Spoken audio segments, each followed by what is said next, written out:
আমাদের জীবনে এমন অনেক কিছু ঘটে থাকে যেগুলো আমরা মনের ভুল ভেবে দেরি করে ফেলি, কিন্তু সেই ছোট জিনিসটাই একটা সময় অনেক বড় আকার ধারণ করে।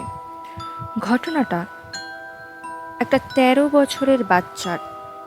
ছোটবেলায় যখন তার জন্ম হয়েছিল, ঠিক সেই দিন তার ঠাকুমা মারা গিয়েছিলেন।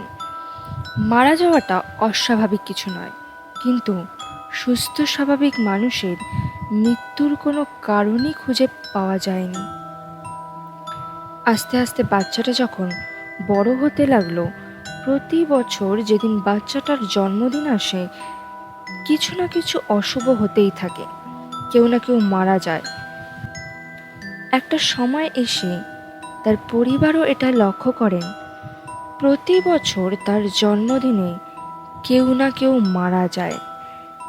দিন দিন বাচ্চাটার গলার স্বর সাধারণ বাচ্চার মতন থাকে না, গলার শব্দ দিন দিন কর্কশ হতে থাকে। নির্জন জায়গায় সে কথা বললেও অত্যন্ত ভয়ঙ্কর শোনায় তার গলার শব্দ। যত বড় হতে থাকে তার স্বভাবেও পরিবর্তন আসে। ঘরের মধ্যে একা একা থাকতে পছন্দ করে, দিনে ভীষণভাবে ঘুমায়, কোনোভাবে তাকে জাগিয়ে তোলা সম্ভব হয় না।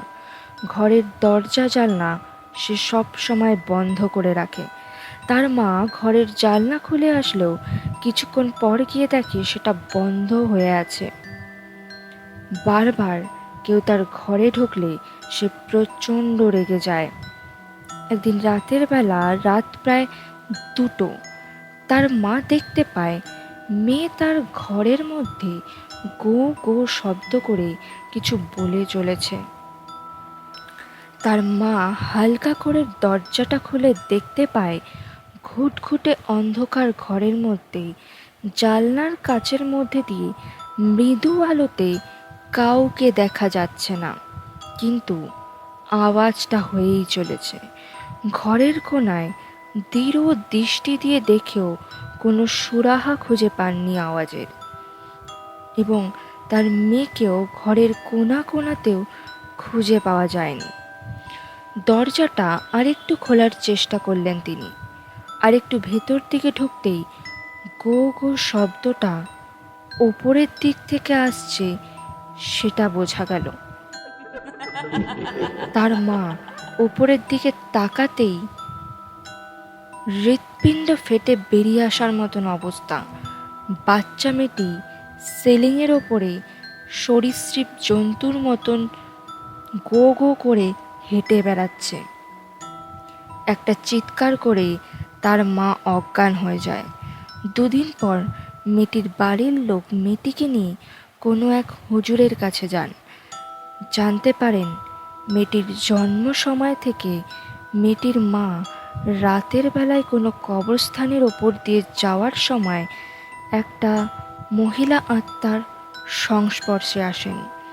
সেই থেকে তার বাচ্চাটার ওপর নজর পড়ে, এবং সেই থেকেই সে বাচ্চাটার মধ্যে ভর করে থাকেন এবং তার আশেপাশের মানুষদেরও ক্ষতি করে ফেলে।